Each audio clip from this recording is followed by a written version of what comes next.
Hello guys, welcome to our classes. So guys, Android में आज हम एक नया टॉपिक स्टार्ट करेंगे जिसका नाम है व्यू बाइंडिंग। एक्चुअली सबसे फर्स्टली हम ये जानेंगे कि व्यू बाइंडिंग एक्चुअली होता क्या है एंड्रॉयड में। सो बेसिकली व्यू बाइंडिंग हमारे व्यू को बाइंड करता है हमारी एक्टिविटी से। इसे हम अगर सिंपल तरीके से समझें तो जैसे देख रहे हैं यहाँ पर हमारी एक मेन एक्टिविटी है जिसमें एक हमारी सेट कंटेंट में एक हमारी लेआउट फाइल है, XML फाइल होती है जो एक्टिविटी मेन। इसमें हमने ऑलरेडी यहाँ पर एक XML डिज़ाइन कर ली है। तो सो गाइस, तो ये जो व्यू है, ये जो हमारी XML है, इसे हम बाइंड करेंगे हमारी एक्टिविटी से, मेन डॉट एक्टिविटी डॉट जावा। ओके, तो इस क्लास से हम बाइंड करेंगे एक्टिविटी से। तो बेसिकली व्यू बाइंडिंग हमें फैसिलिटी प्रोवाइड करता है कि हम हमारे व्यू को डायरेक्टली बाइंड कर सकते हैं हमारी एक्टिविटी से। तो इसमें नया फीचर्स ये है कि जैसे कि सपोज़ मेरे पास यहाँ मल्टीपल फील्ड्स है, जैसे आप देख सकते हैं। एक टेक्स्ट व्यू लिया है मैंने मेरे व्यू में, और एक एडिट टेक्स्ट लिया है, एंड एक बटन है। तो इन सभी की हमें आईडीज़ डिफ़ाइन करनी होती है ताकि हम इसे हमारे एक्टिविटी में एक्सेस कर पाएँ। ओके, तो सबसे पहले व्यू बाइंडिंग ये फैसिलिटी प्रोवाइड करता है। पहले अगर व्यू बाइंडिंग के पहले हम देखा जाए तो हम जैसे हमें आईडी को फाइंड आउट करना था, तो हम एक्टिविटी में यहाँ पर इसको जैसे टेक्स्ट व्यू था तो हम यहाँ पे एक टेक्स्ट व्यू का ऑब्जेक्ट बनाते थे। सपोज़ मैं आपको दिखाता हूँ, जैसे टेक्स्ट व्यू माय टेक्स्ट, और इसे हम ऑन क्रिएट में फाइंड व्यू आईडी करते थे। इसे फाइंड व्यू आईडी मेथड से हम फाइंड करते थे, इनिशियलाइज करते थे। जैसे सपोज माय टेक्स्ट इक्वल्स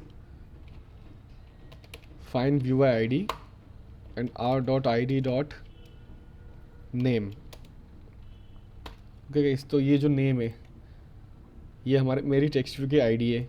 तो व्यू बाइंडिंग के पहले हमें ये मैन्युअली इनिशियलाइज करना पड़ता था। हर एक जो भी हमारे व्यूज़ के अंदर जो भी हमारे कंपोनेंट्स है, बटन्स, एडिट टेक्स्ट, जो कुछ भी हमारे लेआउट्स के अंदर जो भी कंपोनेंट्स बजट्स है, उसकी हमें आईडी तो डिफाइन करनी होती थी, और उससे हमें एक्टिविटी में बाइंड करने के लिए इनिशियलाइज करना होता था फाइंड व्यू आईडी से।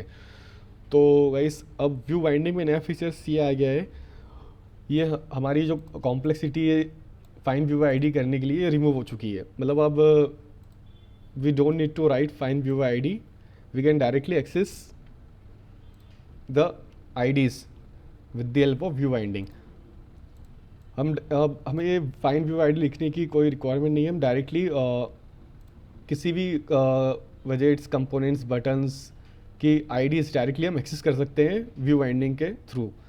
तो सबसे पहले इस व्यू बाइंडिंग स्टार्ट करने के लिए सबसे पहले मोस्ट इंपॉर्टेंट थिंग हमें याद रखना है, ग्रेडल में हमें व्यू बाइंडिंग को इनेबल करना होता है। तो सबसे पहले जैसा कि आप देख रहे हैं यहाँ पर बिल्ड डॉट ग्रेडल, यह मॉड्यूल लेवल की फाइल है, इसे हम ओपन करेंगे। एंड एंड्रॉयड टेक के अंदर आपको जो सिंपली टाइप करना है व्यू बाइंडिंग, और इसे हम इनेबल्ड कर देंगे, enabled true. Okay guys, just simply synchronize it. So जैसे कि आप देख रहे हैं, बिल्ड डॉट ग्रेडल जो मॉड्यूल लेवल की फाइल है, इसे मैंने ओपन की, और एप्लीकेशन टैग के अंदर सिंपली आपको टाइप करना है व्यू बाइंडिंग और इनेबल ट्रू। इससे मतलब इससे ये हमारी व्यू बाइंडिंग इनेबल हो जाएगी। और एक्चुअली व्यू बाइंडिंग किसको बाइंड करता है, तो याद देखिएगा, हमारी ये जो XML फाइल है, ये जो हमारी activity underscore main dot XML file है, इसे बाइंड करेगा हमारी एक्टिविटी से। ओके गाइस, सबसे पहले सेट कंटेंट में मैं यहाँ से रिमूव कर देता हूँ। ओके गाइस, तो ध्यान रखिएगा, इस view binding class automatically generate कर देता है एक बाइंडिंग क्लास। ये इंटरनली जनरेट होती है, हमें we don't need to generate externally. ये व्यू बाइंडिंग क्लास जब हमने बिल्ड डॉट ग्रेडल में व्यू बाइंडिंग इनेबल ट्रू कर दिया है, तो जितनी भी हमारी XML फाइल्स है, सपोज अभी तो हमारे पास एक ही XML फाइल है, एक्टिविटी अंडरस्कोर मेन XML, तो इसकी इस नाम की बाइंडिंग क्लास वो ऑटो जनरेट कर देगा इंटरनली। तो हमें we don't need to external generate it, हमें इसको एक्सटर्नल जनरेट करने की जरूरत नहीं है, डायरेक्टली इंटरनल जनरेट होगी। और अब कैसे उस क्लास को मैं एक्सेस कर सकता हूँ, तो सिंपली हमारी XML फाइल का नाम हमें पता होना चाहिए। हमारे XML फाइल का नाम है एक्टिविटी अंडरस्कोर मेन। तो इसी नाम से जो होगी हमारी binding file, binding class generate होगी, बाइंडिंग क्लास। तो मैं यहाँ टाइप करूँगा कैपिटल्स में एक्टिविटी,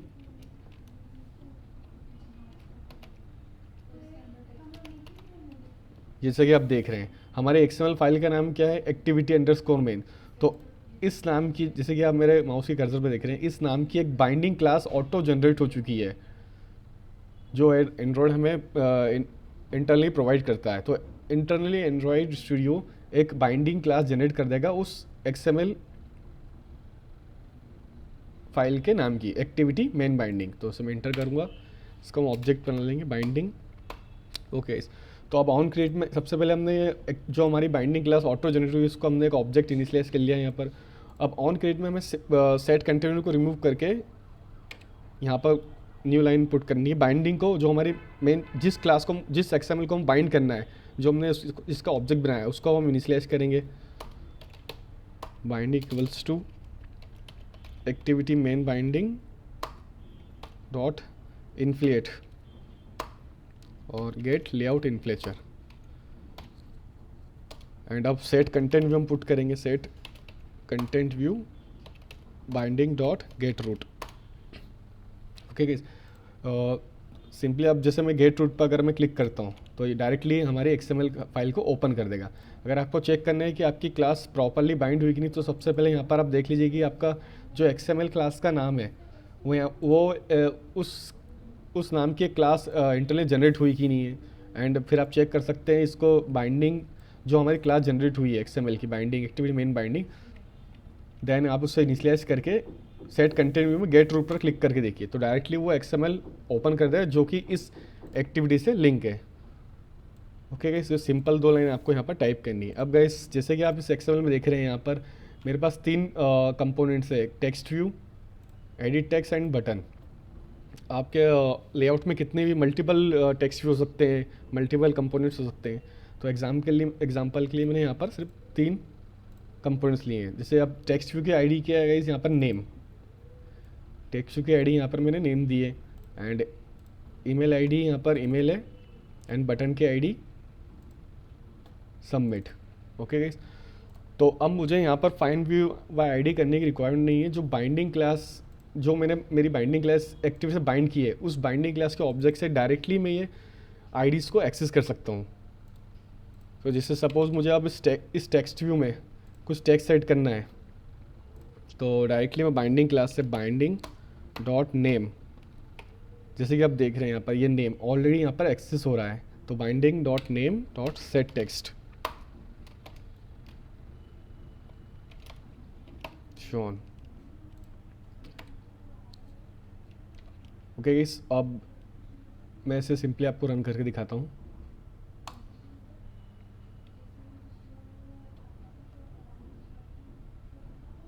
ओके गाइस, जैसे कि आप देख रहे हैं यहाँ पर जॉन नाम यहाँ पर सेट हो चुका है हमारे टेक्स्ट व्यू में। तो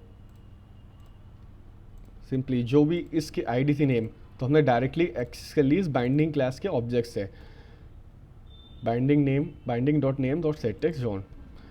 एंड सपोज गाइस आपको जैसे सेट ऑन क्लिक लगाना है तो इसकी ये इस बटन पर क्लिक लगाना है, तो इसकी आईडी क्या है गाइस, सबमिट।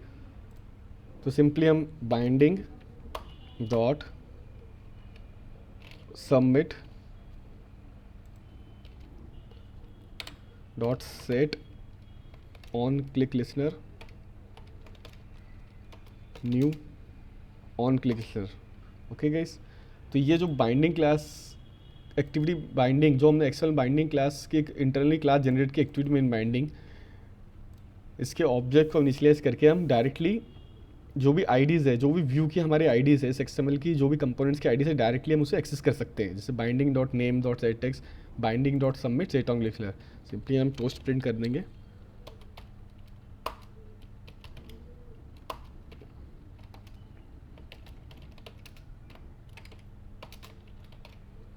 बटन टेप टोर डॉट लेंथ शॉट और शो। मैं उसे रन करता हूँ मैं। ओके गाइस, जैसे कि आप देख रहे हैं रजिस्टर बटन पर हमने सेट ऑन लिसनर एक्टिवेट किया है। अब मैं इसे टैप करता हूँ। ओके गाइस, यहाँ पर एक टोस्ट शो हुआ है बटन टैप। बस हमें एक्चुअली बाइंडिंग, व्यू बाइंडिंग में हमें यही याद रखना है कि सबसे पहले Gradle, build dot Gradle module जो लेवल की ग्रेडल है, इसमें हमने व्यू बाइंडिंग लिख के उसे इनेबल ट्रू करना है। जैसे ही हमने इसे इनेबल ट्रू कर दिया तो जो एंड्रॉइड स्टूडियो ऑटोमेटिकली जनरेट करके देगा बाइंडिंग क्लासेस, जितनी भी हमारी एक्टिविटीज़ होगी, जितने हमारे लेआउट्स होंगे उनके लिए। सपोज़ अभी तो मेरे पास एक ही एक्टिविटी है और उसकी एक एक्सएमएल थी, एक ही लेआउट फाइल थी, activity underscore main dot XML. तो हमारी यहाँ पे एक auto generated activity main binding उस एक्सएमएल के नाम से ही जनरेट होगी। इसे आप रीनेम नहीं कर सकते, जो ये इंटरनली जनरेट हो सकती है, इंटरनली जनरेट ही होती है। एक्टिविटी जो मेन बाइंडिंग है इंटरनली जनरेट होती है। ओके, सपोज जैसे अब मुझे एक नई एक्टिविटी बनानी है, जैसे एक मैंने नई एक्टिविटी बनाई, न्यू एक्टिविटी एम्प्टी एक्टिविटी, इसमें नाम देता हूँ second. Okay guys, second activity. So अभी इसके जो कंटेंट लेवल में सेट है एक्टिविटी सेकेंड, जो इसकी एक्सटर्नल फाइल है, ये एक एक्सटर्नल फाइल है activity second. Okay guys, now अब इसकी अगर मुझे एक्टिविटी अंडरस्कोर सेकेंड की बाइंडिंग क्लास जनरेट करनी है तो मुझे अलग से कुछ एक्सटर्नली कोड नहीं लिखना है, ऑटो जनरेटेड बाइंडिंग क्लास होगी। जब अगर हमने व्यू बाइंडिंग को इनेबल ट्रू कर रखा है तो हम मल्टीपल एक्टिविटीज़, जितनी भी लेआउट्स क्रिएट करते हैं उनकी बाइंडिंग क्लास ऑटो जनरेट हो जाती है। जैसे अब सपोज ये हमारी एक्टिविटी सेकेंड क्लास है, इसकी पेरेंट क्लास, इसकी एक्टिविटी क्लास कौन सी है, सेकेंड। तो अब हम चेक करते हैं कि इसकी बाइंडिंग क्लास जनरेट हुई है कि नहीं।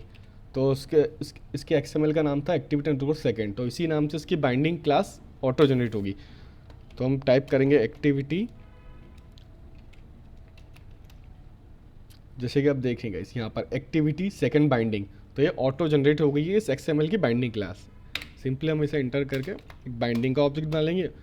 और उसी तरह जैसे हमने फर्स्ट एक्टिविटी में किया था, बाइंडिंग क्लास को ऑब्जेक्ट इनिशियलाइज, और उसी के ऑब्जेक्ट, उसी की कंपोनेंट्स, उसकी आईडीज हमने एक्सेस कर ली थी।